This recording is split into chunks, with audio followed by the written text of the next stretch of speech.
April 20, 2009 Malleshwaram, Bengaluru.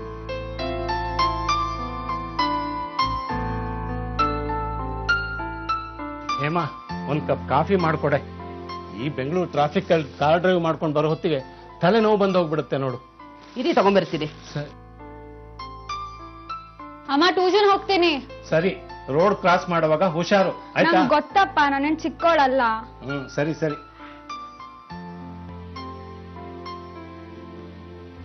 ತಗೊಳ್ಳಿ. ಅಪರ್ಣ ಎಲ್ಲಿ? ಇಲ್ಲೇ ರೂಮಲ್ಲಿ ಇದ್ದಾಳೆ ಒಳಗೆ.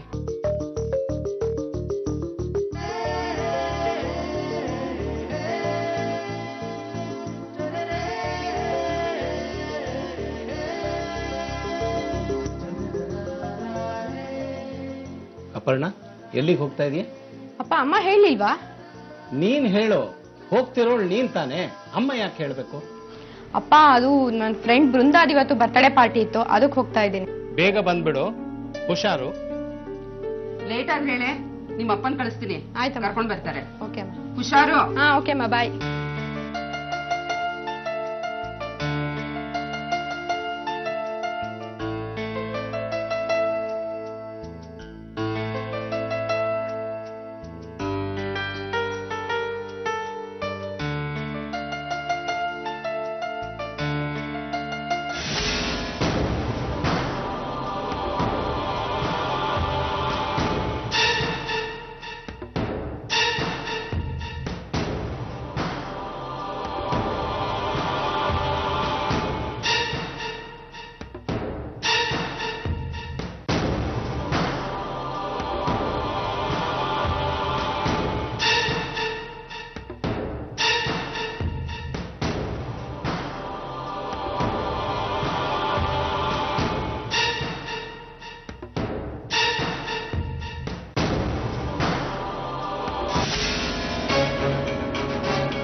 ಒಂದು ಮುದ್ದಾದ ಸಂಸಾರ, ಗಂಡ ಹೆಂಡತಿ ಇಬ್ರು ಮಕ್ಕಳು, ಖುಷಿಯಿಂದ ಜೀವನ ನಡೆಸೋಕೆ ಬೇಕಾದಷ್ಟು ಹಣ. ಬೆಂಗಳೂರಿನ ಮಲ್ಲೇಶ್ವರಂನಲ್ಲಿರೋ ಈ ಧನರಾಜ್ ಕುಟುಂಬಕ್ಕೆ ಇನ್ನೇನ್ ಬೇಕಿತ್ತು ಹೇಳಿ? ಹಿರಿ ಮಗಳು ಅಪರ್ಣಾಗೆ 17 ವರ್ಷ, ಮಲ್ಲೇಶ್ವರಂನ ಒಂದು ಕಾಲೇಜಲ್ಲಿ ಓದ್ತಾ ಇರ್ತಾಳೆ. ಎರಡನೇ ಮಗಳು 10ನೇ ಕ್ಲಾಸಲ್ಲಿ ಓದ್ತಾ ಇರ್ತಾಳೆ. ಹೀಗಿದ್ದ ಕುಟುಂಬದಲ್ಲಿ ರಾತ್ರಿ ಬೆಳಗಾಗೋದ್ರಲ್ಲಿ ಒಂದು ಘಟನೆ ನಡೆಯುತ್ತೆ. ಈ ಹುಡುಗಿಗೆ ಯಾವಾಗ ಜವಾಬ್ದಾರಿ ಬರುತ್ತೋ ಏನೋ ಗೊತ್ತಿಲ್ಲ. 10 ಗಂಟೆ ಆಯ್ತು. ನಮ್ಗೆಲ್ಲ ಎಷ್ಟು ಆತಂಕ ಆಗ್ತಿರ್ಬೋದು ಅನ್ನೋ ಪರಿಜ್ಞಾನ ಬೇಡವಾ ಇವಳಿಗೆ? ಇನ್ನೊಂದ್ಸರಿ ಅವಳು ಮೊಬೈಲ್ ಟ್ರೈ ಮಾಡ್ರಿ. ನಿನ್ ಕಣ್ ಮುಂದೆನೆ 100 ಸಲ ಟ್ರೈ ಮಾಡಿದೆ, ಸ್ವಿಚ್ ಆಫ್ ಅಂತ ಬರ್ತಾ ಇದೆ. ಬ್ಯಾಟ್ರಿ ಡೌನ್ ಆಗಿದೆಯೋ ಏನೋ. ಬ್ಯಾಟ್ರಿ ಡೌನ್ ಆದ್ರೆ ಬೇರೆ ಯಾರ್ದಾದ್ರೂ ಮೊಬೈಲ್ ತಗೊಂಡು ಫೋನ್ ಮಾಡೋದಲ್ವೇನೆ? ಅದು ಯಾರ ಪಾರ್ಟಿಗೆ ಹೋಗಿರೋದವಳು? ಅಪರ್ಣ? ಬೃಂದ ಅಂತೆ ಅಪ್ಪ. ಬೃಂದ? ಅವಳ ಮನೆ ಎಲ್ಲಿದೆ ಅಂತಾನೂ ನನಗೆ ಗೊತ್ತಿಲ್ಲ. ಅವಳದೇನಾದ್ರು ಫೋನ್ ನಂಬರ್ ಇದೆಯಾ ನೋಡಮ್ಮ. ಫ್ರೆಂಡ್ಸ್ ಎಲ್ಲ ಸೇರ್ಕೊಂಡು ಸಿನಿಮಾಕ್ ಹೋಗಿರ್ಬೋದು. ಈಗ ಅವಳು ಬಂದ್ಮೇಲೆ ಕೂಗಾಡ್ಬೇಡಿ. ಇಷ್ಟು ರಾತ್ರಿ ಸಿನಿಮಾ ಬರ್ಲಿ ಅವಳು. ಇನ್ಮೇಲೆ ನಾನು ಅವಳನ್ನು ಯಾವ ಪಾರ್ಟಿಗೂ ಕಳ್ಸೋದಿಲ್ಲ. ಅಣ್ಣ, ಬಂದ ಅಪರ್ಣ? ಇಲ್ಲ ಕಣೋ ಬಾಲಾಜಿ, ಇನ್ನೂ ಬಂದಿಲ್ಲ. ಮೊಬೈಲ್ ಬೇರೆ ಸ್ವಿಚ್ ಆಫ್ ಮಾಡ್ಕೊಂಡಿದ್ದಾಳೆ. ಅಯ್ಯೋ, ಎಲ್ಲೋದ್ಲಿ ಹುಡುಗಿ? ಅಪ್ಪ, ಬೃಂದನ್ ನಂಬರ್ ಸಿಕ್ತು. ಕೊಡಮ್ಮ.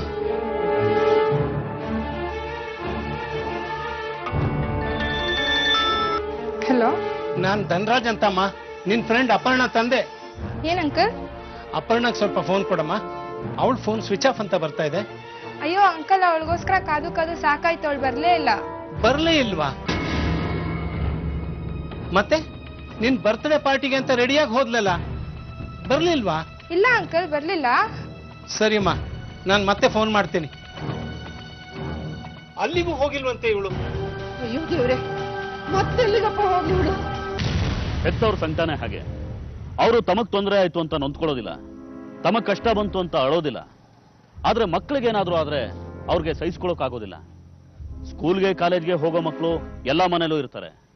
ಅದರಲ್ಲೂ ಹೆಣ್ಣು ಮಕ್ಕಳು ಹೊರಗೆ ಹೋಗ್ತಾರೆ ಅಂದ್ರೆ ರಾತ್ರಿ ಅವರು ಮನೆಗೆ ಬರೋ ತನಕ ಹೆತ್ತವರು ಒಳಗೊಳಗೆ ಆತಂಕ ಪಡ್ತಾ ಇರ್ತಾರೆ. ಹೀಗಿರುವಾಗ ಕಾಲೇಜ್ಗೆ ಹೋಗೋ ಮಗಳು ರಾತ್ರಿ 11 ಆದ್ರೂ ಮನೆಗೆ ಬಂದಿಲ್ಲ ಅಂದ್ರೆ ಹೆತ್ತವ್ರಿಗೆ ಎಷ್ಟು ಗಾಬರಿ ಆಗ್ಬೇಡ, ಎಷ್ಟು ಆತಂಕ ಆಗ್ಬೇಡ. ಏಪ್ರಿಲ್ 22, 2009. ಸರ್, ನಾವು ಎಲ್ಲ ಕಡೆ ಹುಡುಕಿದ್ವಿ. ಅವಳು ಹೇಳ್ದೆ ಕೇಳ್ದೆ ಎಲ್ಲೂ ಹೋಗೋ ಹುಡುಗಿ ಅಲ್ಲ ಸರ್. ಬರ್ತ್ಡೇ ಪಾರ್ಟಿ ಹೋಗಿ ಬರ್ತೀನಿ ಅಂತ ಹೋದ್ಲು. ಆದ್ರೆ ಆಮೇಲೆ ನಮಗೆ ಗೊತ್ತಾಗಿದ್ದು ಅವಳಲ್ಲಿಗೆ ಹೋಗೇ ಇಲ್ಲ ಅಂತ. ಬಡ್ಡೆ ಇದೆ ನಿಜಾನ? ಹೌದು ಸರ್, ನಾನು ಆ ಹುಡುಗಿಗೆ ಫೋನ್ ಮಾಡಿ ಕನ್ಫರ್ಮ್ ಮಾಡ್ಕೊಂಡಿದ್ದೀನಿ. ಒಡವೆನಾದ್ರೂ ಹಾಕೊಂಡಿಲ್ಲ? ಪಾರ್ಟಿ ಫಂಕ್ಷನ್ ಅಂದ್ಮೇಲೆ ಹೆಣ್ಣು ಮಕ್ಕಳು ಒಡವೆ ಹಾಕೊಳ್ದೆ ಹೋಗ್ತಾರ ಸ್ವಾಮಿ. ಏನೋ ನಕ್ಲೆಸು ಒಡವೆ ಬಳೆ ಅಂತ ಹಾಕೊಂಡು ಹೋಗಿದ್ಲು. ಬಾಲಾಜಿ ನೀನ್ ಸ್ವಲ್ಪ ಸುಮ್ಮನೆ ನಾನು ಹೇಳ್ತೀನಿ. ಇರೋ ಸರ ಒಡವೆ ಹಾಕೊಂಡು ಹೋಗಿದ್ಲು, ಆದ್ರೆ ಅದರಿಂದನೇ ಏನಾದ್ರೂ ತೊಂದರೆ ಆಗಿರ್ಬೋದು ಅನ್ಸುತ್ತಾ? ಹೇಗೆ ಹೇಳೋದು? ನೀವು ಅವಳು ಇನ್ನೆಲ್ಲಿಗೆಲ್ಲ ಹೋಗ್ಬೋದು ಅಂತ ವಿಚಾರಿಸಿ, ನಮ್ಮ ಪ್ರಯತ್ನ ನಾವು ಮಾಡ್ತೀವಿ. ಸರ್, ಹೇಗಾದ್ರೂ ಮಾಡಿ ನಮ್ಮ ಮಗಳನ್ನು ಹುಡುಕೊಡಿ ಸರ್, ಪ್ಲೀಸ್. ಆಯ್ತು, ಇನ್ನು ನೀವು ಹೊರಡಿ. ಏನಾದರೂ ಗೊತ್ತಾದ ತಕ್ಷಣ ನಿಮ್ಗೆ ತಿಳಿಸ್ತೀವಿ. ಸರಿ ಸರ್, ನಮಸ್ಕಾರ. ಮನೆಯಿಂದ ಮಕ್ಕಳು ನಾಪತ್ತೆ ಆಗೋದು ಅದೆಷ್ಟೋ ಹೆತ್ತವರ ಸಂಕಟ. ಇದು ಕೆಲವರಿಗೆ ನಿನ್ನೆಯ ನೋವು, ಕೆಲವರಿಗೆ ನಾಳೆಯ ಆತಂಕ. ಎಷ್ಟೇ ಎಚ್ಚರಿಕೆಯಿಂದ ಇದ್ರೂ ಇಂಥ ಘಟನೆಗಳು ನಡೀತಾನೆ ಇರ್ತವೆ. ಎಷ್ಟೋ ಪ್ರಕರಣಗಳು ದುಃಖದಲ್ಲೇ ಅಂತ್ಯ ಆಗ್ತವೆ. ಹೀಗೆ ಮಕ್ಕಳು ನಾಪತ್ತೆ ಆದ ಮೇಲೆ ಒಂದೊಂದು ಕ್ಷಣನೂ ಹೆತ್ತವರ ಪಾಲಿಗೆ ಅಕ್ಷರಶಃ ನರಕ. ಒಂದು ಕಡೆ ಅವರು ಸಿಗ್ತಾರೋ ಇಲ್ವೋ ಅನ್ನೋ ಚಿಂತೆ, ಇನ್ನೊಂದು ಕಡೆ ಎಲ್ಲಿ ಏನು ಅಪಾಯ ಆಗಿರುತ್ತೋ ಅನ್ನೋ ಆತಂಕ, ಎಲ್ಲಿ ಕೆಟ್ಟ ಸುದ್ದಿ ಕಿವಿಗೆ ಬೀಳುತ್ತೋ ಅನ್ನೋ ಭಯ ಮತ್ತೊಂದು ಕಡೆ. ಇದೇ ಪರಿಸ್ಥಿತಿಲಿ ಧನರಾಜ್ ಕುಟುಂಬ ಒಂದೆರಡಲ್ಲ, ಪೂರ್ತಿ 10 ದಿನ ಕಳೆದು ಬಿಡುತ್ತೆ. ಆದ್ರೆ ಅಪರ್ಣ ಎಲ್ಲಿದ್ದಾಳೆ, ಹೇಗಿದ್ದಾಳೆ ಅನ್ನೋ ಯಾವುದೇ ಮಾಹಿತಿ ಸಿಗೋದಿಲ್ಲ. ನಿಜಕ್ಕೂ ಅಪರ್ಣ ಹೋಗಿದ್ದೆಲ್ಲಿಗೆ? ಸಿಟಿ ಹುಡುಗಿ, ಒಳ್ಳೆ ಮಾಲು. 5 ಲಕ್ಷಕ್ಕಿಂತ 1 ರೂಪಾಯಿ ಕಡಿಮೆ ಆದರೂ ನಮ್ಮ ಬಾಸ್ ಮಾತಾಡ್ಬೇಡ ಅಂತ ಹೇಳಿದ್ದಾರೆ. ಮೊದಲು ಅಡ್ವಾನ್ಸ್ ಕಳಿಸಿ. ಹುಡುಗಿಗೆ ವಿಷಯ ಗೊತ್ತಿಲ್ಲ, ಇನ್ನೂ ಸ್ವಲ್ಪ ಪ್ರಬಂಧಬೇಕು. ಆಯ್ತು, ಡೀಲ್ ಓಕೆ.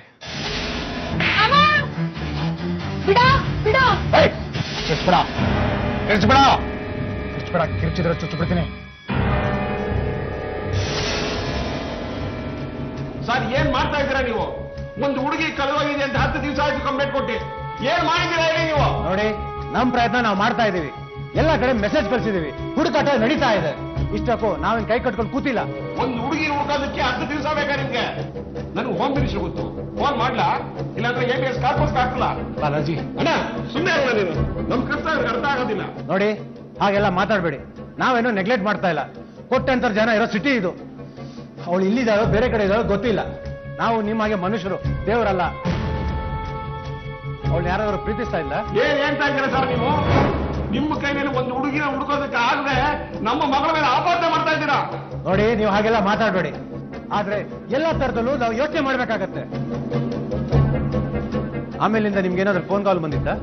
ಇಲ್ಲ ಸರ್, ನಾವು ಮೊದಲು ಯಾರೋ ದುಡ್ಡಿಗೋಸ್ಕರ ಕಿಡ್ನಾಪ್ ಮಾಡಿರ್ಬೋದು ಅಂತ ಅನ್ಕೊಂಡಿದ್ವಿ. ಆದ್ರೆ ಆತರ ಯಾವ್ದು ಕಾಲು ಬರ್ಲಿಲ್ಲ ಸರ್. ಹಾಗಾದ್ರೆ ಅವಳ ಜೀವಕ್ಕೆ ಏನು ಅಪಾಯ ಆಗಿಲ್ಲ ಅಂತ ನನ್ಗನ್ಸುತ್ತೆ. ಏನಾದ್ರೂ ಹೆಚ್ಚು ಕಮ್ಮಿ ಆಗಿದ್ರೆ ಇಷ್ಟರಲ್ಲಿ ಸುದ್ದಿ ಬರ್ಬೇಕಾಗಿತ್ತು. ನೀವು ಧೈರ್ಯವಾಗಿರಿ. ನಿಮ್ಮಲ್ಲಿ ಯಾರಿಗೇ ಆಗ್ಲಿ, ಎಷ್ಟೊತ್ತರ ಆಗ್ಲಿ, ಫೋನ್ ಏನಾದ್ರೂ ಬಂದ್ರೆ ನಮ್ಗೆ ತಿಳಿಸಿ. ಆಯ್ತು ಸರ್, ನಾವಿನ್ ಬರ್ತೀವಿ ಸರ್. ನೋಡಿ ಸರ್, ಇಂದ 2 ದಿನ ಟೈಮ್ ಕೊಡ್ತೀನಿ, ಇಲ್ಲಾಂದ್ರೆ ಡೈರೆಕ್ಟ್ ಆಗಿ ಕಮಿಷನರ್ ಹತ್ರ ಹೋಗ್ತೀನಿ. ಅದೇನ್ ಮಾಡ್ತಾರೆ ಮಾಡ್ಕೊಳ್ಳಿ. ಬಾಲಾಜಿ ಸಾಕು ಬರು.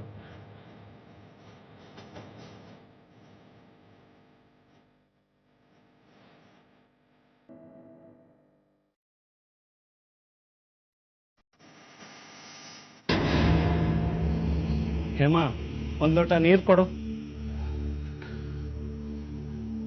ಪೊಲೀಸ್ನವ್ರು ಏನ್ ಹೇಳಿದ್ರು? ಇನ್ನೇನಂತಾರ ಅತ್ತಿಗೆ, ನಿಮ್ ಮಗಳು ಅಪರ್ಣ ಯಾರ ಜೊತೆ ಲವ್ ಮಾಡಿ ಓಡೋಗಿದ್ದಾಳೆ ಅಂತ ಹೇಳ್ತಾ ಇದ್ದಾರೆ. ನಮ್ಮ ಅಪರ್ಣ ಅಂಥವಳ? ಅಪ್ಪ, ನಾನು ನಿಮ್ಗೊಂದು ಮಾತು ಹೇಳ್ತೀನಿ, ಬೈಬಾರ್ದು. ಏನಮ್ಮ? ಅಪ್ಪ, ಅವಳು ಒಂದು ಹುಡುಗನ್ನ ಲವ್ ಮಾಡ್ತಾ ಇದ್ದಾಳೆ. ಏನು? ಏನೇ ಹೇಳ್ತಾ ಇದೀಯಾ? ಹೂಮಾ, ನನಗ ಟ್ಯೂಷನ್ಗೆ ಹೋಗ್ಬೇಕಾದಾಗ ನೋಡ್ದೆ.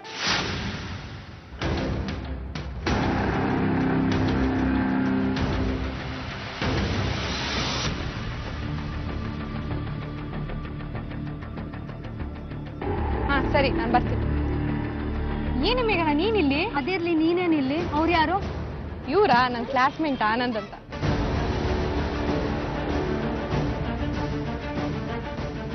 ನೋಡಿದ್ರೆ ಹಾಗನ್ಸಲ್ಲ. ತರ್ಲೆ, ಸುಮ್ಮನೆ ಬರ. ನಿಜ ಹೇಳೆ, ಯಾರೇ ಅವರು? ನೀನು ಯಾರಿಗೂ ಹೇಳಲ್ಲ ಅಂದ್ರೆ ಹೇಳ್ತೀನಿ. ಆಯ್ತು, ಪ್ರಾಮಿಸ್ ಹೇಳಲ್ಲ. ಯಾರು? ಅವರು ನಾನು ಲವ್ ಮಾಡ್ತಾರೋ ಹುಡುಗ. ಲವ್ವಾ? ಮತ್ತೆ ಮಾತಾಡೆ. ನಿನ್ ವಿಷಯ ಮನೇಲಿ ಗೊತ್ತಾದ್ರೆ ಏನ್ ಮಾಡ್ತೀಯಾ? ಅದಕ್ಕೆ ಮನೇಲಿ ಯಾರಿಗೂ ಗೊತ್ತಾಗಬಾರ್ದು ಅಂತಾನೆ ಹೇಳಿದ್ದು. ಏನ್ ಮಾಡ್ತಾ ಇದ್ದಾನ ಅವನು? ಸಾರಿ, ಏನ್ ಮಾಡ್ತಾ ಇದಾರ ಅವರು? ಅವನ್ನ ನಮ್ಮ ಕಾಲೇಜ್ ಹತ್ರ ಮೊಬೈಲ್ ಅಂಗಡಿ ಇಟ್ಕೊಂಡಿದ್ದಾನೆ. ನೀವಿಬ್ರು ಮದ್ವೆ ಆಗ್ತೀರಾ? ಅವಾಗ್ಲೇ ಹೇಳಿಕೆ ಏನೇ ಆಗಿತ್ತು ನಿಂಗೆ?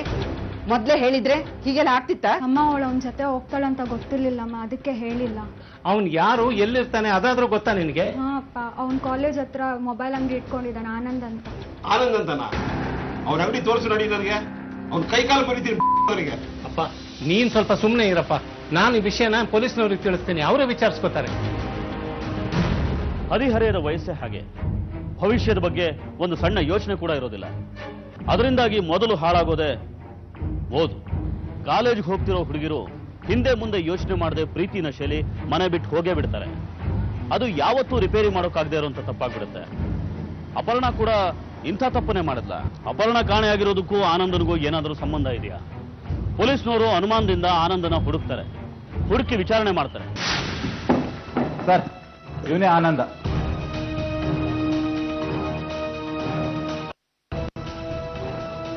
ನೀನೇನು ಅಪರ್ಣ ಲವರ್? ಅವಳು ನಿನ್ಗೆ ಪರಿಚಯ ಆದ್ಲು? ಸರ್, ಅದು ನಾನು ಕೆಲಸ ಮಾಡೋ ಮೊಬೈಲ್ ಅಂಗಡಿಗೆ ಬರ್ತಾ ಇದ್ಲು ಸರ್, ಕರೆನ್ಸಿ ಹಾಕ್ಸಕ್ಕೆ.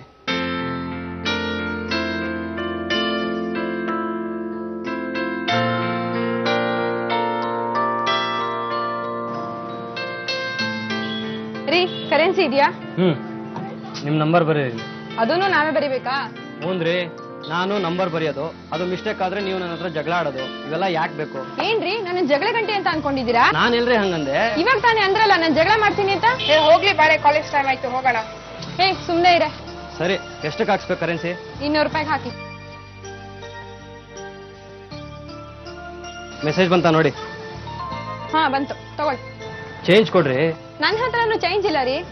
ನಿಮ್ಮ ಹತ್ರ ಏನಾದ್ರು ಚೇಂಜ್ ಇದೆಯಂದ್ರೆ? ನನ್ನ ಹತ್ರ ಇಲ್ಲಪ್ಪ. ಇಲ್ವಂತೆ, ನೀವೇ ಕೊಡಿ. ನಾನು ಈಗ ತಾನೇ ಅಂಗಡಿ ಓಪನ್ ಮಾಡಿದ್ದೀನಿ, ಚೇಂಜ್ ಇಲ್ಲ ಅಂತ ಮೊದಲೇ ಹೇಳ್ಬಾರ್ದಾ? ನೀವು ಕೇಳ್ಬೇಕಾಗಿತ್ತು ತಾನೇ. ನನ್ಗೇನ್ ಗೊತ್ತಿತ್ತು ನೀವು 500 ರೂಪಾಯಿ ಇಟ್ಕೊಂಡು ಬರ್ತೀರಾ ಅಂತ? ಮಾತ್ ಬೇಡ, ಎಲ್ಲಿಂದನಾದ್ರೂ ತಂದು ಕೊಡಿ. ನೀವೇ ಇಲ್ಲಿಂದ ತಗೊಂಡ್ ಕೊಡಿ. ನಾನು ವಾಪಸ್ ಬರ್ದೇ ಇದ್ರೆ? ನೀವು ಹಂಗೆಲ್ಲ ಮಾಡಲ್ಲ ಅಂತ ನನಗೆ ಚೆನ್ನಾಗಿ ಗೊತ್ತಿದೆ. ಸರಿ, ಇಷ್ಟಾದ್ರೂ ಅರ್ಥ ಮಾಡ್ಕೊಂಡಿದ್ದೀರಲ್ಲ. ನಾನು ಕಾಲೇಜ್ ಮುಗಿಸ್ಕೊಂಡು ಬರ್ತಾ ಚೇಂಜ್ ಕೊಟ್ಟು ಹೋಗ್ತೀನಿ. ಸರಿ, ಥ್ಯಾಂಕ್ಸ್. ಬನ್ರಿ, ಹೋಗೋಣ.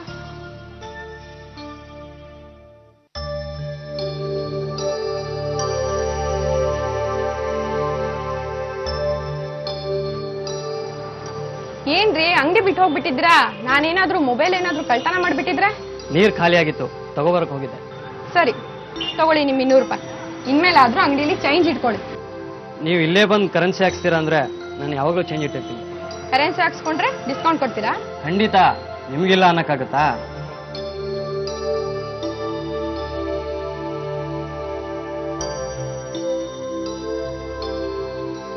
ಇದೆಷ್ಟ್ರಿ ಮೊಬೈಲು? ಅದು 10,000 ರೂಪಾಯಿ. ಚೆನ್ನಾಗಿದೆ, ತಗೊಳ್ಳಿ. ಬೇಡಪ್ಪ, ಆ ಮೊಬೈಲ್ ಏನಾದ್ರೂ ತಗೊಂಡ್ರೆ ನಾನು ಇಲ್ಲೇ ಕೆಲಸ ಮಾಡ್ಬೇಕಾಗುತ್ತೆ ಅಷ್ಟೇ. ಸರಿ ರೀ, ಬರ್ತೀನಿ. 1 ನಿಮಿಷ. ಏನು? ನಿಮ್ಮ ಹೆಸರು? ಯಾಕೆ? ಹೀಗೆ ಚೆನ್ನಾಗಿ ಮಾತಾಡ್ತಿರಲ್ಲ, ಅದಕ್ಕೆ ಕೇಳಿದೆ. ಪರವಾಗಿಲ್ಲ ರೀ, ಆಸಾಮಿ ನೀವು. ಚೆನ್ನಾಗಿ ಮಾತಾಡ್ಬಿಟ್ರೆ ಅದಕ್ಕೆ ಹೆಸರು ಕೇಳ್ಬಿಡ್ತೀರಾ? ಬೇಜಾರಾಗಿದ್ರೆ ಸಾರಿ ರೀ. ಅದಕ್ಕೆ ಯಾಕ್ರಿ ಸಾರಿ ಕೇಳ್ತೀರಾ? ಸರಿ, ನನ್ನ ಹೆಸರು ಅಪರ್ಣ ಅಂತ. ಥ್ಯಾಂಕ್ಸ್. ಅದು ನಿಮ್ಮ ಹೆಸರಾ? ಏ ಇಲ್ಲಪ್ಪ. ಮತ್ತೆ ನನ್ನ ಹೆಸರು ಹೇಳಿದ್ಮೇಲೆ ನಿಮ್ಮ ಹೆಸರು ಹೇಳ್ಬೇಕು ತಾನೆ? ಆನಂದ್ ಅಂತ. ಸರಿ ರೀ, ನಾನು ಬರ್ತೀನಿ. 1 ನಿಮಿಷ. ಏನ್ರಿ? ಆಗಾಗ ಬರ್ತೀರಿ?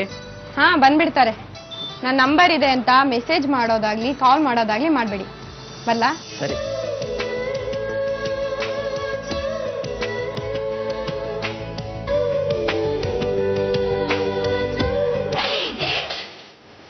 ಅಕ್ಕ, ಸೌಂಡ್ ಕಡಿಮೆ ಮಾಡಿ, ಡಿಸ್ಟರ್ಬ್ ಆಗ್ತಾ ಇದೆ. ನಿಂಗೆ ಡಿಸ್ಟರ್ಬ್ ಆದ್ರೆ ಎದ್ದು ಒಳಗೆ ಹೋಗಿ ಓದ್ಕೊ. ನಾನು ಹೋಗಲ್ಲ.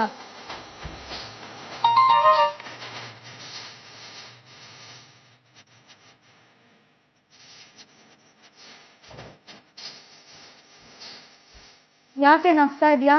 ಹಾ, ಏನಿಲ್ಲ.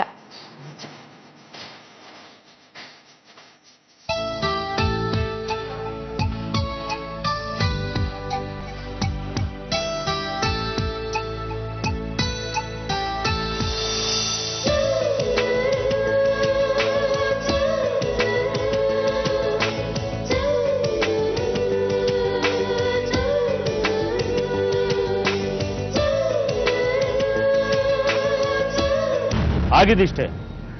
ಆನಂದ್ ಹಾಗೂ ಅಪರ್ಣ ಇಬ್ಬರಲ್ಲೂ ಪ್ರೀತಿ ಹುಟ್ಟಿತು. ಪ್ರೀತಿ ಹುಟ್ಟೋದಕ್ಕೆ ಕಾರಣಗಳು ಬೇಕಾಗಿಲ್ಲ. ಇವರಿಬ್ಬರಿಗೂ ಜಾತಿ ಅಂತಸ್ತು ಯಾವುದೂ ಅಡ್ಡ ಬರೋದಿಲ್ಲ. ಇಷ್ಟ ಆಗೋದಕ್ಕೆ ಕಾರಣನೂ ಗೊತ್ತಿರೋದಿಲ್ಲ. ಇಬ್ರು ಒಬ್ರಿಗೊಬ್ರು ತಮ್ಮ ಪ್ರೀತಿನ ಹೇಳ್ಕೊತಾರೆ. ಈ ತರ ಹುಟ್ಕೊಂಡು ಪ್ರೀತಿ ಒಂದಿನ ಆನಂದನ ಪೊಲೀಸ್ ಸ್ಟೇಷನ್ ತನಕ ಕರ್ಕೊಂಡ್ಬರುತ್ತೆ ಅಂತ ಅವನಿಗೂ ಗೊತ್ತಿರಲಿಲ್ಲ. ನಾವಿಬ್ರು ಲವ್ ಮಾಡ್ತಾ ಇದ್ದಿದ್ದು ನಿಜ ಸರ್. ಮದ್ವೆ ಆಗ್ಬೇಕು ಅಂತಲೂ ಅಂದ್ಕೊಂಡಿದ್ವಿ. ಆದ್ರೆ ಏನೋ ಅವಳನ್ನ ಎಲ್ಲಿ ಕರ್ಕೊಂಡು ಹೋಗಿದ್ಯಾ? ಎಲ್ಲಿ ಬಚ್ಚಿಟ್ಟಿದ್ಯಾ ಹೇಳೋ? ನಾನು ಅವಳನ್ನ ಎಲ್ಲೂ ಕರ್ಕೊಂಡು ಹೋಗಿಲ್ಲ ಸರ್. ಅವಳೆಲ್ಲಿ ಹೋದ್ಲು ಅಂತ ನನಗೂ ತುಂಬಾ ಟೆನ್ಷನ್ ಆಗ್ತಾ ಇದೆ. ಒಂದ್ 2-3 ಸಲ ಫೋನ್ ಮಾಡಿದ್ದೆ, ಸ್ವಿಚ್ ಆಫ್ ಅಂತ ಬರ್ತಾ ಇದೆ. ನನ್ನ ಹತ್ರನೇ ನಾಟಕ ಆಡ್ತಾ ಇದೆಯಾ? ನಿನ್ ಫೋನ್ ಕಾಲ್ ಡೀಟೇಲ್ಸ್ ಎಲ್ಲ ನನ್ನ ಹತ್ರ ಇದೆ. ಅವಳು ಮಿಸ್ ಆಗಿದ್ದ ದಿವಸ ನೀನ್ ಅವಳಿಗೆ ಸುಮಾರು 10 ಸಲ ಫೋನ್ ಮಾಡಿದ್ಯಾ? ಹೌದು ಸರ್, ಮಾಡಿದ್ದೆ. ಏನಿಲ್ಲ ಅಂದ್ರೂ ದಿನಕ್ಕೆ ನಾನು ಅವಳಿಗೆ 10 ಸಲನಾದ್ರೂ ಕಾಲ್ ಮಾಡೇ ಮಾಡ್ತೀನಿ ಸರ್. ಅವತ್ತು ಅವಳ ಫ್ರೆಂಡ್ ಬರ್ತ್ಡೇ ಇತ್ತು, ನನ್ನನ್ನು ಕರೆದ್ಲು. ನನಗೆ ಅಂಗಡಿ ಬಿಟ್ಟು ಹೋಗಕ್ಕೆ ಆಗ್ತಿರ್ಲಿಲ್ಲ ಸರ್. ಸಾರಿ ಕೇಳೋಣ ಅಂತ ಹೇಳಿ ಫೋನ್ ಮಾಡಿದೆ, ಸ್ವಿಚ್ ಆಫ್ ಅಂತ ಬಂತು. ನನ್ನ ಮೇಲೆ ಕೋಪ ಮಾಡ್ಕೊಂಡಿದ್ದಾಳೇನೋ ಅಂತ ನಾನು ಅಂದ್ಕೊಂಡೆ ಸರ್. ಸರ್, ನಾನು ಅವಳನ್ನ ತುಂಬಾ ಪ್ರೀತಿಸ್ತೀನಿ ಸರ್. ದಯವಿಟ್ಟು ಹೇಗಾದ್ರೂ ಮಾಡಿ ಹುಡ್ಕೊಡಿ ಸರ್. ಆಮೇಲೆ ನಿನ್ಗೆ ಫೋನ್ ಮೆಸೇಜಸ್ ಏನೋ ಬಂದಿಲ್ವಾ? ನಿನ್ನ ಹತ್ರ ಬೇರೆ ಫೋನ್ ನಂಬರ್ ಇಲ್ವಾ? ಇಲ್ಲ ಸರ್, ಇದೊಂದೇ ನಂಬರ್ ಸರ್ ನನ್ನ ಹತ್ರ ಇರೋದು. ಬೇಕಾದ್ರೆ ನೋಡಿ ಸರ್.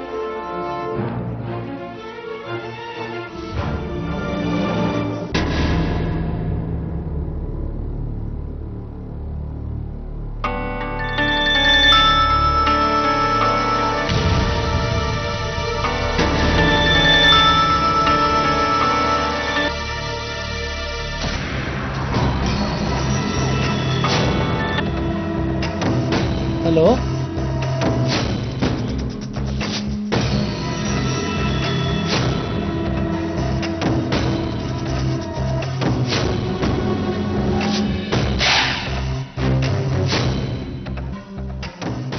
ಯಾಕ್ರಿ, ಏನಾಯ್ತು? ಯಾರೋ ಮಿಸ್ ಕಾಲ್ ಕೊಟ್ರು ಕಣೆ, ಅದಕ್ಕೆ ಫೋನ್ ಮಾಡ್ತಿದ್ದೆ. ಲೈನೇ ಸಿಗ್ತಾ ಇಲ್ಲ.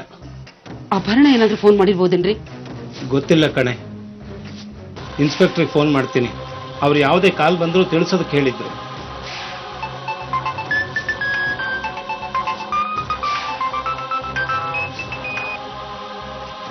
ಹಲೋ, ಯಾರ್ರೀ? ಸಾರಿ ಸರ್, ನಾನು ಧನರಾಜು. ಅದೇ ನನ್ನ ಮಗಳ ಅಪರ್ಣ ಮಿಸ್ಸಿಂಗ್ ಕೇಸು. ಏನ್ರಿ ಇಷ್ಟೊತ್ತಲ್ಲಿ? ಸರ್, ಈಗಷ್ಟೇ ಒಂದು ನಂಬರ್ನಿಂದ ಮಿಸ್ ಕಾಲ್ ಬಂತು. ಮತ್ತೆ ನಾನು ಮಾಡಿದ್ರೆ ಆ ಲೈನೇ ಸಿಗ್ತಾ ಇಲ್ಲ ಸರ್. ಏನ್ ನಂಬರು? ಸರ್ ಬರ್ಕೊಳ್ಳಿ. ಹೇಳಿ.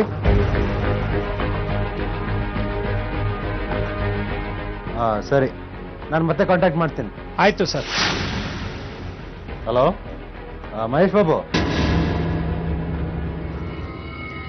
ಸರ್, ಆ ನಂಬರ್ ಟ್ರೇಸ್ ಆಯಿತು ಸರ್. ಗುಡ್. ಫರೀದಾ ಅಂತ ಹೆಸರು ಸರ್. ರಾಜ್ಮಾಲ್ ಗುಟ್ಟಲ್ಲಿ ಲೊಕೇಶನ್. ಅಲ್ಲಿ ಟೇಲರಿಂಗ್ ಇನ್ಸ್ಟಿಟ್ಯೂಟ್ ನಡೆಸ್ತಿದ್ದಾಳೆ. ನೀವಿಬ್ರು ಲೇಡಿ ಕಾನ್ಸ್ಟೇಬಲ್ನ ಬುರ್ಖಾ ಹಾಕೊಂಡು ರೆಡಿ ಆಗಿರೋದು ಹೇಳಿ. Okay sir. May 17, 2009, Rajmahal Guttahalli.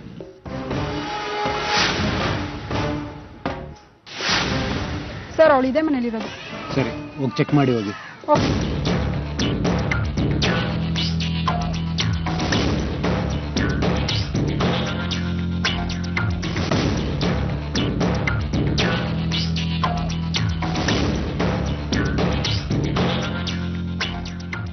Stitching बाहर आया है, ठीक करो। सलाम वालेकुम। वालेकुम सलाम। मेरा नाम बानो है, रामनगर से आई हूँ। टेलरिंग सीखना है। आपका नाम फरीदा है ना? हाँ, मेरा नाम फरीदा है। ये नंबर आप ही का है? ये नंबर मेरा नहीं। किसका है? ये नंबर मेरा दोस्त का। आपका नाम फरीदा है ना? हाँ, मेरा नाम फरीदा है। वाह, नड़ी। क्यों? कौन है आप? कौन है आप? क्यों? नड़ी, बिड़ी, रामा, बिड़ी, बिड़ी, नड़ी, नड़ी, तू नड़ी अम्मा। बाबा, ಕೇಳ್ತಿ ಬಾ.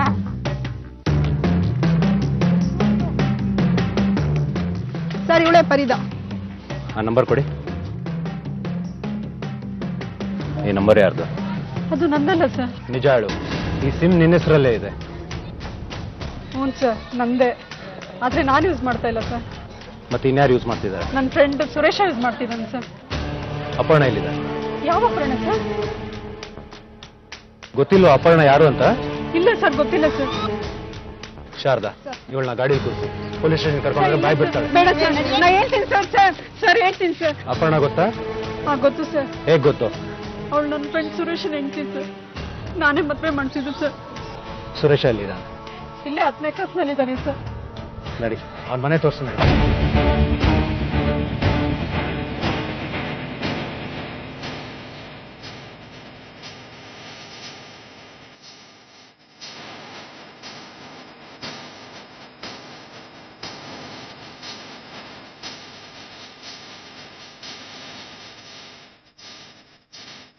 ಸುಮ್ಮನೆ ಒಟ್ಟು ಬಾಗಿಲು ಬಡಿ ಅಷ್ಟೇ. ಹುಷಾರ. ಸರಿ ಸರ್. ಹೋಗು.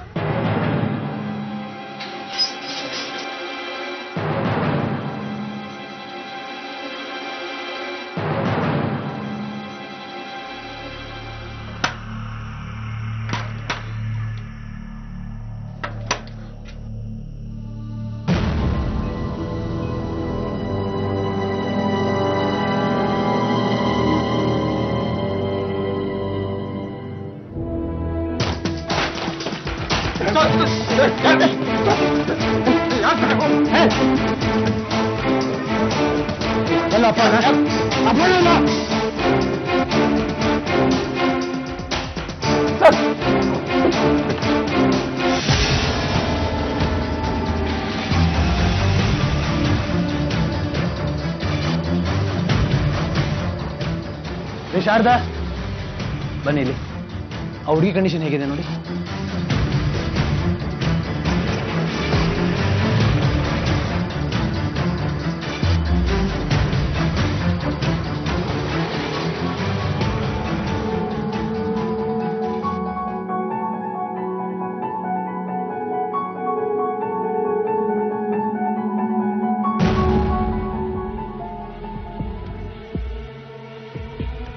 ಏನೋ ಮಾಡ್ತೀವಿ ಇವಳನ್ನ? ಸರ್ ಇಂಜೆಕ್ಷನ್ ಕೊಟ್ಟು ಪ್ರಜ್ಞೆ ತಪ್ಪಿಸಿದ್ವಿ. ಇಲ್ಲಿಂದ ಸಾಗಿಸ್ಬೇಕಾಗಿತ್ತು ಸರ್. ರಾಸ್ಕಲ್, ಇದಕ್ಕೋಸ್ಕರ ಇವಳ ಮದುವೆ ಆದ? ಸರ್ ನಾನು ಮದುವೆ ಆಗಿಲ್ಲ ಸರ್. ಇನ್ಯಾರು ಮದುವೆ ಆಗಿದ್ದು? ಸುರೇಶ ಸರ್. ನಿನ್ನ ಹೆಸರು? ನನ್ನ ಹೆಸರು ಮಂಜ ಅಂತ ಸರ್. ಅವನೆಲ್ಲಿ? ಅವನು ಯಾರ್ದು? ಸುರೇಶ ಸರ್. ಮಾತಾಡು, ಎಲ್ಲಿದೆ ಅಂತ ಕೇಳು. ಹಲೋ. ಹಾಂ ಹೇಳೋ. ಹಾಂ ಸರಿ ಬಾರೋ. ಸರಿ ಬಂದ್ಬಿಡು. ಏನಂತೆ? ಎಲ್ಲಿದ್ದಾನ ಅವನು? ಸರ್ ಇನ್ನೊಂದು 2 ನಿಮಿಷ ಸರ್, ಇಲ್ಲಿಗೆ ಬರ್ತಾ ಇದ್ದೀನಿ ಸರ್.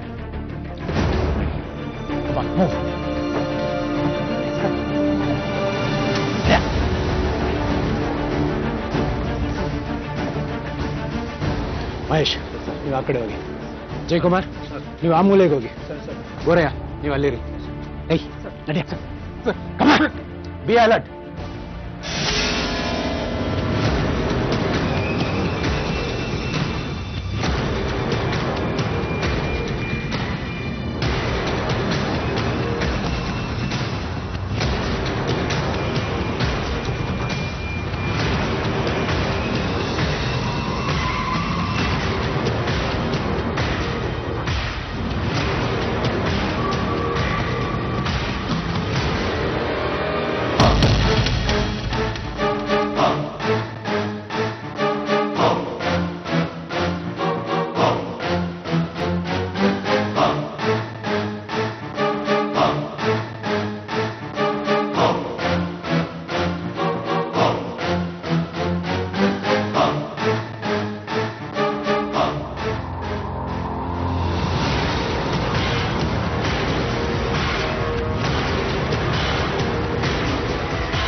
ನೀನು ಆನಂದ ಅಲ್ವಾ?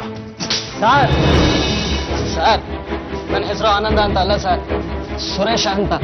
ಇವಳು ನಿಮ್ಮ ಅಕ್ಕನಾ? ಇಲ್ಲ ಸರ್, ನಮ್ಮ ಅಕ್ಕ ಅಲ್ಲ, ಫರೀದಾ ಅಂತ. ಮನೆ ಬಿಟ್ಟು ಹೋದ್ಮೇಲೆ ಅಪರ್ಣ ಏನೇನೆಲ್ಲ ಅನುಭವಿಸಿದ್ಲು ಇದನ್ನ ಹೇಳೋಕ್ ಸಾಧ್ಯ ಆಗೋದು ಅಪರ್ಣಾಗ್ ಮಾತ್ರ. ಅಪರ್ಣ ಆಸ್ಪತ್ರೆಯಿಂದ ಹುಷಾರಾಗಿ ಪೊಲೀಸ್ ಸ್ಟೇಷನ್ ಬರ್ತಾಳೆ.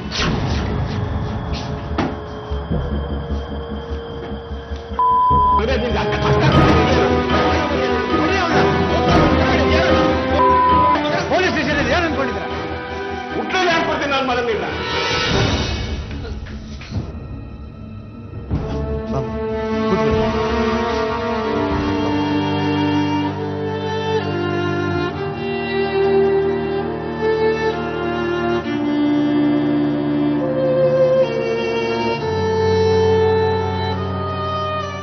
ಹೇಗಿದೆ ಈಗ? ಪರವಾಗಿಲ್ಲ ಸರ್. ನೋಡಿ ಸರ್, ನಮ್ಮ ಅಣ್ಣನ ಮಗಳು ಹೇಗೂ ಸಿಕ್ಕಿದ್ದಾಳೆ ಸರ್. ಈಗಲೇ ತುಂಬಾ ನೊಂದಿದ್ದಾಳೆ. ದಯವಿಟ್ಟು ಈ ವಿಚಾರಣೆ ಎಲ್ಲ ಬೇಡ ಸರ್. ನೋಡ್ರಿ, ನೀವು ಕಂಪ್ಲೇಂಟ್ ಕೊಟ್ಟಿದ್ರಿ, ನಿಮ್ಮ ಹುಡುಗಿನ ಹುಡ್ಕೊಟ್ಟಿದ್ದೀರಿ. ಕಾನೂನು ಪ್ರಕಾರ ಕೆಲವೊಂದು ಪ್ರೊಸೀಜರ್ಸ್ ಇರುತ್ತೆ, ಅದನ್ನು ನಾವು ಫಾಲೋ ಮಾಡಲೇಬೇಕು. ನೋಡಿ ಸರ್, ನಮ್ಮ ಅಣ್ಣನ ಮಗಳು ಹುಡುಕೊಟ್ಟಿದ್ದೀರಾ, ತುಂಬಾ ಥ್ಯಾಂಕ್ಸ್. ಅದು ಎಷ್ಟು ಬೇಕೋ ದುಡ್ಡು ಹೇಳಿ ಕೊಟ್ಟು ಬಿಡ್ತೀನಿ. ಹಿಂದೆ ಇರೋ ಸ್ಟೇಟ್ಮೆಂಟ್ಗೆಲ್ಲ ಸೈನ್ ಹಾಕ್ಸ್ಕೊಂಡು ಕೋರ್ಟ್ ಕಚೇರಿ ಅಂತ ಅಲ್ಲಿ ಮಾಡಬೇಡಿ. ಬಾಯಿ ಮುಚ್ಕೊಂಡು ಸುಮ್ಮನೆ ನಿಂತಿದ್ರಿ, ಜಾಸ್ತಿ ಮಾತಾಡಿದ್ರೆ ಆಚೆ ಕಳಿಸ್ಬೇಕಾಗತ್ತೆ. ಅಲಜಿ, ನೀನು ಸ್ವಲ್ಪ ಸುಮ್ಮನೆ ಇರಪ್ಪ. ನೋಡಮ್ಮ, ನೀನ್ ಕೊಡೋ ಸ್ಟೇಟ್ಮೆಂಟ್ ಮೇಲೆ ಎಲ್ಲ ನಿಂತಿದೆ. ಇವ್ರಿಗೆಲ್ಲ ಶಿಕ್ಷೆ ಆಗ್ಬೇಕು ತಾನೆ? ಆಗ್ಬೇಕು ಸರ್. ದಯವಿಟ್ಟು ನಿಮ್ ಕೈ ಮುಗಿದು ಕೇಳ್ಕೊಂತೀನಿ ಸರ್, ಇವ್ರಿಗೆಲ್ಲ ಸರಿಯಾದ ಶಿಕ್ಷೆ ಆಗ್ಬೇಕು. ಹೇಳಿದ್ನಲ್ಲಮ್ಮ, ಇವ್ರಿಗೆಲ್ಲ ಶಿಕ್ಷೆ ಆಗ್ಬೇಕಾದ್ರೆ ನೀನ್ ಕೊಡೋ ಸ್ಟೇಟ್ಮೆಂಟ್ ಬಹಳ ಮುಖ್ಯ. ಅದೇನಾಯ್ತಂತ ಹೇಳು. ಅವತ್ತು ನನ್ನ ಫ್ರೆಂಡ್ ಬೃಂದಾ ಬರ್ತ್ಡೇ ಪಾರ್ಟಿ ಇತ್ತು ಸರ್. ಅವತ್ತೇ ನನ್ನ ಮನೆಯಿಂದ ಹೊರಟಿದ್ದು. ಅಪರ್ಣ, ಎಲ್ಲಿಗೆ ಹೋಗ್ತಾ ಇದೀಯ? ಅಪ್ಪ, ಅದು ನನ್ನ ಫ್ರೆಂಡ್ ಬೃಂದಾದ್ ಇವತ್ತು ಬರ್ತ್ಡೇ ಪಾರ್ಟಿ ಇತ್ತು, ಅದಕ್ಕೆ ಹೋಗ್ತಾ ಇದ್ದೀನಿ. ಬೇಗ ಬಂದ್ಬಿಡು. ಹುಷಾರು. ಹಾ, ಓಕೆ ಮಾ, ಬಾಯ್.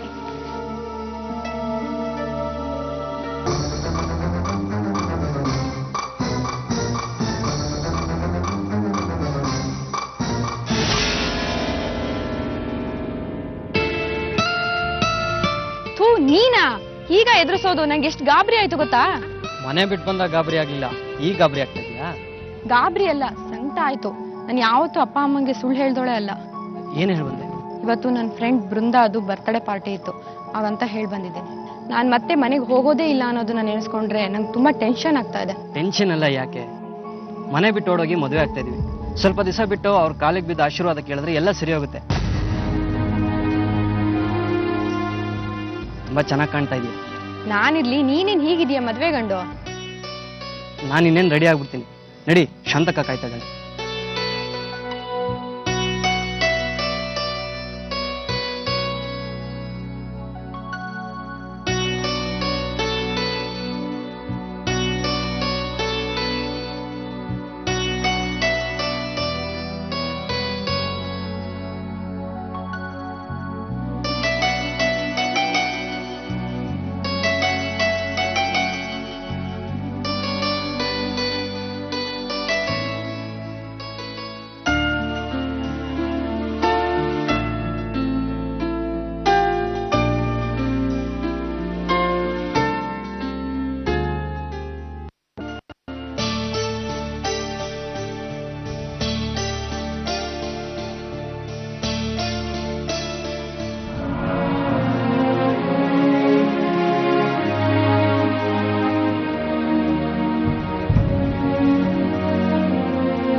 ಯಾಕೆ ಅಪರ್ಣ ಸಪ್ಪಗಿದ್ಯಾ? ಏನಾಯ್ತು? ಮನೆ ಬಿಟ್ಟು ಬಂದು ಮದುವೆ ಆಗಿದ್ದಾಳಲ್ವಾ, ಅದಕ್ಕೆ ಹೆದರ್ಕೊಂಡಿದ್ದಾಳೆ. ಏನು ಯೋಚನೆ ಮಾಡಬೇಡ, ನನ್ನ ತಮ್ಮ ಆನಂದ ನಿನ್ ಚೆನ್ನಾಗಿ ನೋಡ್ಕೊಳ್ತಾನೆ. ಸರಿ ಸರಿ, ನಾನು ತರಕಾರಿ ತೊಗೊಂಡ್ಬರ್ತೀನಿ ಮಧ್ಯಾಹ್ನ ಅಡ್ಗೆ ಮಾಡಕ್ಕೆ.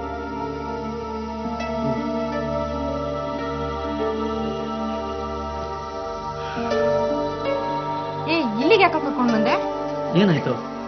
ನಾನಿಂತ ಏರಿಗೆ ಬರ್ತಾ ಇದ್ದಿದೆ ಫಸ್ಟ್ ಟೈಮ್. ಹೌದು, ಇದು ಯಾರ ಮನೆ? ಇದಾ ನನ್ನ ಅಕ್ಕ ಶಾಂತಂದೆ. ನಾವಿಲ್ಲಿ ಆರಾಮಾಗಿರ್ಬಹುದು. ಇಲ್ಲ ಇಲ್ಲ ಇಲ್ಲ, ನನ್ನ ಕೈಲಿ ಆಗೋದಿಲ್ಲ. ನಾವು ಬೇರೆ ಕಡೆ ಹೋಗೋಣ.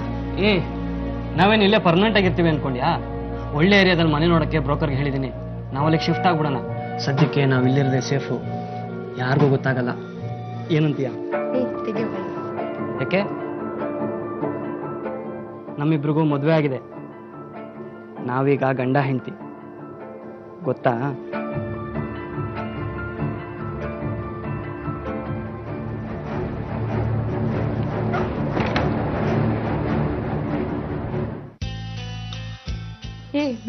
ಬಿಡಲ್ಲ. ಮುಖಕ್ಕೆ ಹೊರಿಸ್ಬಿಡ್ತೀನಿ ನೋಡು. ಕೋರ್ಸು ಏನು ನಿನ್ ಗೋಳು? ಪಾತ್ರೆ ತೊಳೆಯೋಕ್ಕೂ ಬಿಡಲ್ಲ ಅಂತೀಯ. ಬೆಳಗ್ಗೆ ಶಾಂತಕ್ಕ ಬಂದ್ ಮಾಡ್ಕೋತಾಳೆ. ಅವರು ಊಟ ಕೊಟ್ಟು ಕಳ್ಸೋದಲ್ದೆ ಬಂದ್ ಪಾತ್ರೆ ಬೇರೆ ತೊಳಿಬೇಕಾ? ನಾನ್ ತೊಳಿತೀನಿ ಬಿಡು. ನೀನ್ ಇಂಥ ಕೆಲಸ ಎಲ್ಲ ಮಾಡೋದ್ ಬೇಡ ಅಂತ ಹೇಳದ್ನಲ್ಲ. ಕೊನೆವರೆಗೂ ಹೀಗೆ ನೋಡ್ಕೊಂತೀಯ? ಅನುಮಾನನೇ ಬೇಡ.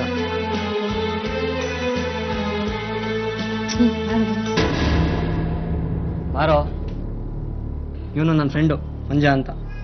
ಹಲೋ. ಏನು ಬಂದಿದ್ದು? ಶಾಂತಕ ಪಾಯಸ ಕಳಿಸ್ತಾರೆ. ಓ ಹೌದಾ,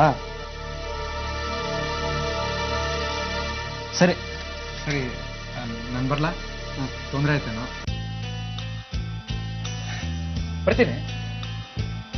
ನೋಡು, ಶಾಂತಕ್ಕ ಇಷ್ಟು ಒಳ್ಳೆಯವಳು ಅಂತ ನಮಗೋಸ್ಕರ ಪಾಯಸ ಕಳಿಸಿದಾಳೆ. ಅಲ್ಲಿ ತನಕ ಎಲ್ಲ ಚೆನ್ನಾಗೇ ಇತ್ತು ಸರ್. ಇಂಥ ಹುಡುಗನ್ ಪಡೆಯೋದಕ್ಕೆ ಅದೃಷ್ಟ ಮಾಡಿದ್ದೆ ಅಂತ ಅನ್ಕೊಂಡಿದ್ದೆ. ಅಪ್ಪ ಅಮ್ಮನ್ ಬಿಟ್ಟು ಬಂದಿದ್ದು ಬೇಜಾರೇ ಆಗಿರ್ಲಿಲ್ಲ. ಆದ್ರೆ 3-4 ದಿನದಲ್ಲೇ ಎಲ್ಲ ಬದಲಾವಣೆ ಆಗೋಯ್ತು. ಅಕ್ಕ ಅಂತ ಹೇಳ್ಕೊಂಡಿದ್ದಿ ಶಾಂತ ಮತ್ತೆ ಈ ಮಂಜ, ಇವರಿಬ್ರು ಯಾವಾಗ್ಲೂ ನನ್ನನ್ನು ಕಾವಲು ಕಾಯ್ತಾ ಇದ್ರು ಸರ್. ಅವತ್ತೊಂದಿನ ರಾತ್ರಿ ನನಗೆ ಎಚ್ಚರ ಆಯ್ತು.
ಯಾಕಪ್ಪರ್ಣ, ಹೆದರ್ಕೊಂಡ್ಯಾ? ಮುಟ್ಬೇಡ ನನ್ನ. ನೀನ್ ಇಂಥವನು ಅಂತ ನಾನು ಅನ್ಕೊಂಡಿರ್ಲಿಲ್ಲ. ಅಕ್ಕ ಅಂತ ಹೇಳ್ಕೊಂಡು ಅವಳ ಜೊತೆ ಛೀ. ಇಲ್ಲ ಅಪರ್ಣ, ನೀನು ಮಿಸ್ಟೇಕ್ ಮಾಡ್ಕೊಂಡಿದ್ಯಾ. ನೀನ್ ತಿಳ್ಕೊಂಡಿರಂಗೆ ಏನೂ ಇಲ್ಲ. ಅವಳು ನನ್ನ ಅಕ್ಕನೇ. ಯಾಕೆ ಸುಮ್ಮನೆ ಕೆಟ್ಟದಾಗೆಲ್ಲ ಯೋಚನೆ ಮಾಡ್ತೀಯಾ? ಅಕ್ಕ ಆದ್ರೆ ಅವಳ ಪಕ್ಕ ಹೋಗಿ ಮಲಗೋದೇನಿರುತ್ತೆ? ಅದು ಅವಳಿಗೆ ಸಿಕ್ಕಾಪಟ್ಟೆ ಜ್ವರ ಬಂದ್ಬಿಟ್ಟಿತ್ತು. ನೀನು ಎಬ್ರಿಸಿದ್ಲು. ನಿನಗೆ ಪಾಪ ಎಚ್ಚರ ಆಗ್ಲಿಲ್ಲ. ನಾನು ಎಚ್ಚರವಾಗಿದ್ನಲ್ಲ, ಹೋಗಿ ಔಷಧಿ ಕೊಡ್ತಿದ್ದೆ. ಪಾಪ ತುಂಬಾ ನರಳ್ತಾ ಇದ್ಲು. ನಾನು ಅಲ್ಲೇ ಕೂತಿದ್ನಲ್ಲ, ನನಗೂ ನಿದ್ದೆ ಬಂದ್ಬಿಡ್ತು. ನಾನು ಹಾಗೆ ಮಲ್ಕೊಂಬಿಟ್ಟೆ. ನೀ ಸುಳ್ಳು ಹೇಳ್ತಾ ಇದೀಯಾ? ನನ್ನ ಆಣೆ, ನಾನು ಹೇಳ್ತಾರ ನಿಜ. ನನ್ನ ಮೇಲೆ ನಿನಗೆ ನಂಬಿಕೆ ಇಲ್ವಾ?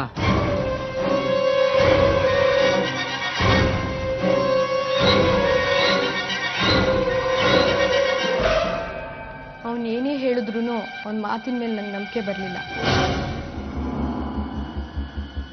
ನಾನು ತಪ್ಪು ಮಾಡ್ಬಿಟ್ನೇನೋ ಅಂತ ಅನ್ಸೋದಕ್ಕೆ ಶುರುವಾಯ್ತು ಸರ್. ಇನ್ನೊಂದು ದಿನ ರಾತ್ರಿ ನಾನು ನಿದ್ದೆ ಬಂದಿರೋ ಥರ ನಾಟಕ ಮಾಡಿದೆ. ರಾತ್ರಿ ಅವನಿದ್ದ ಆಚೆ ಹೋದ.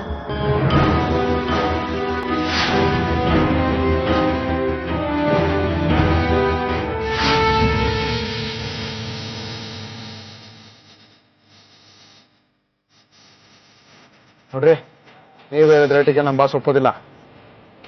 ಸಿಟಿ ಹುಡುಗಿ, ಒಳ್ಳೆ ಮಾಲು.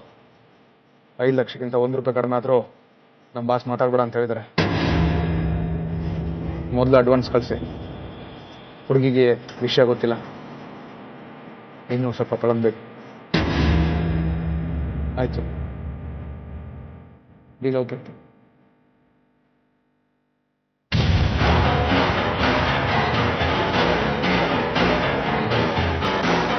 ಕೇಳಿಸ್ಕೊಂಡ್ಯಾ ನಮ್ಮ ಮಾತೆಲ್ಲ? ಕೇಳಿಸ್ಕೊಂಡೆ. ನೀನೆಂತವನು ಅಂತ ಗೊತ್ತಾಯ್ತು. ನೀನು ಶಾಂತನ್ ಪಕ್ಕ ಮಲ್ಕೊಂಡಾಗ್ಲೇ ನನ್ಗೆ ಅನುಮಾನ ಬಂತು. ನನ್ನ ನೀನ್ ಮಾರ್ಬೇಕು ಅಂತ ಕರ್ಕೊಂಡು ಬಂದಿದ್ಯಾ? ಹೌದು. ಎಲ್ಲಿಗೆ ಹೋಗ್ತಾ ಇದೀಯಾ? ನಾನು ನಮ್ಮ ಅಪ್ಪನ ಮನೆಗೆ ಹೋಗ್ತಾ ಇದ್ದೀನಿ. ನಿನ್ನ ಸುಮ್ಮನೆ ಬಿಡೋದಿಲ್ಲ, ಪೊಲೀಸ್ಗೆ ಕಂಪ್ಲೇಂಟ್ ಕೊಡ್ತೀನಿ. ಹೌದಾ?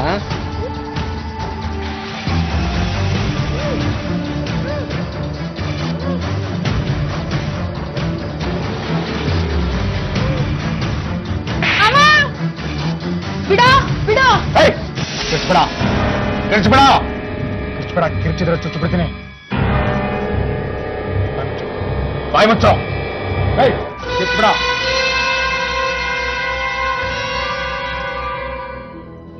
ನಂಗೆ ಹೊಡೆದು ಬಡ್ದು ಹಿಂಸೆ ಮಾಡಿದ್ರು, ಮನೇಲಿ ಕೂಡಾಕಿದ್ರು. ಕಿರ್ಚಿದ್ರೆ ಸಾಯಿಸ್ಬಿಡ್ತೀನಿ ಅಂತ ಹೆದರ್ಸ್ಬಿಟ್ರು.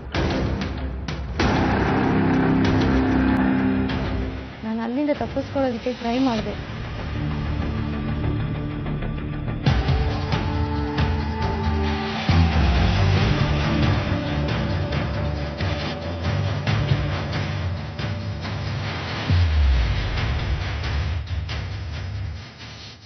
ಒಂದ್ಸಲ ಅವನ ಮೊಬೈಲ್ ನನ್ನ ಕೈ ಸಿಕ್ಕಿತ್ತು. ಅಪ್ಪನಿಗೆ ಕಾಲ್ ಮಾಡಿದೆ. ಹಲೋ, ಮಾತಾಡ್ಬೇಕು ಅಂತ ಅನ್ನೋಷ್ಟರಲ್ಲಿ ಅವನು ಬಂದ್ಬಿಟ್ಟ.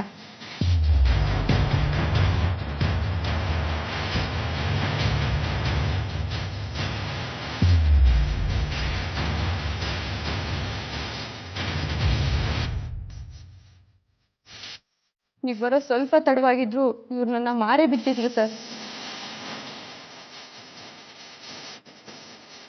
ಇವ್ರನ್ನ ಯಾವುದೇ ಕಾರಣಕ್ಕೂ ಸುಮ್ಮನೆ ಬಿಡಬೇಡಿ ಸರ್. ಅದರಲ್ಲೂ ಈ ಆನಂದನ.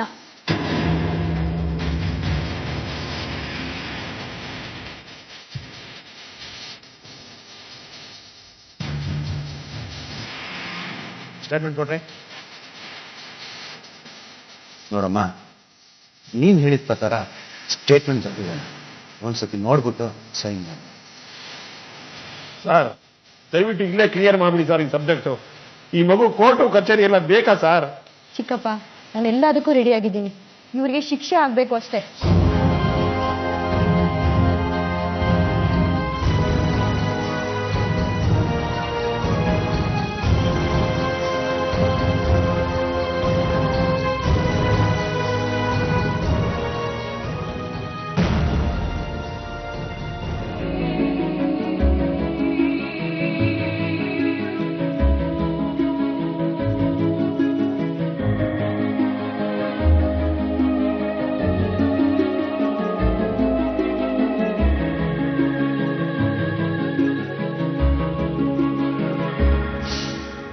ಮಹೇಶ್ ಬಾಬು, ಇವ್ರನ್ನ ಹೇಳ್ಕೊಂಡೋಗಿ. ಇವರಿಂದ ಯಾರ್ಯಾರಿದ್ದಾರೆ ಅಂತ ಬಾಯ್ ಬಿಡಿಸಿ.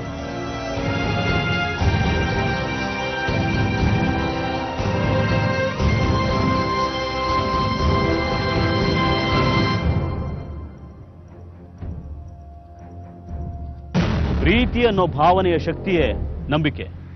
ಹದಿಹರೆಯರ ಪ್ರೀತಿಯ ಹುಚ್ಚು ಎಂತ ಅನಾಹುತಕ್ಕೆ ಕಾರಣ ಆಯ್ತು ನೋಡಿ. ಪ್ರೀತಿ ಬೇಕು, ಆದ್ರೆ ಅದೇ ಕೊರಳಿಗೆ ಉರುಳಾಗಬಾರದು. ಒಬ್ಬ ವ್ಯಕ್ತಿನ ಎಷ್ಟು ತಿಳ್ಕೊಂಡ್ರೂ ಸಾಕಾಗೋದಿಲ್ಲ. ಅಂಥದ್ರಲ್ಲಿ ಎಲ್ಲೋ ಆಕಸ್ಮಿಕವಾಗಿ ಪರಿಚಯ ಆದವ್ರನ್ನ ನಂಬಿ ಮನೆ ಬಿಟ್ಟೇ ಹೋಗುವಂತ ನಿರ್ಧಾರ ಮಾಡೋದು ಎಂಥ ಅಪಾಯ ನೋಡಿ. ಒಬ್ಬ ಮುಗ್ಧ ಹುಡುಗಿನ ಪ್ರೀತಿಸಿ ಆಕೆ ಮೇಲೆ ಲೈಂಗಿಕ ದೌರ್ಜನ್ಯ ಮಾಡಿದ್ದಕ್ಕೆ, ಜೊತೆಗೆ ವೇಶ್ಯಾವಾಟಿಕೆ ದಂಧೆಗೆ ಅಮಾಯಕ ಹೆಣ್ಮಕ್ಳನ್ನ ಸಾಗಿಸುವ ಅಪರಾಧಕ್ಕೆ ಆನಂದ, ಮಂಜ ಮತ್ತೆ ಫರೀದಾ 3 ಜನರಿಗೆ ಜೈಲು ಶಿಕ್ಷೆ ಆಗುತ್ತೆ.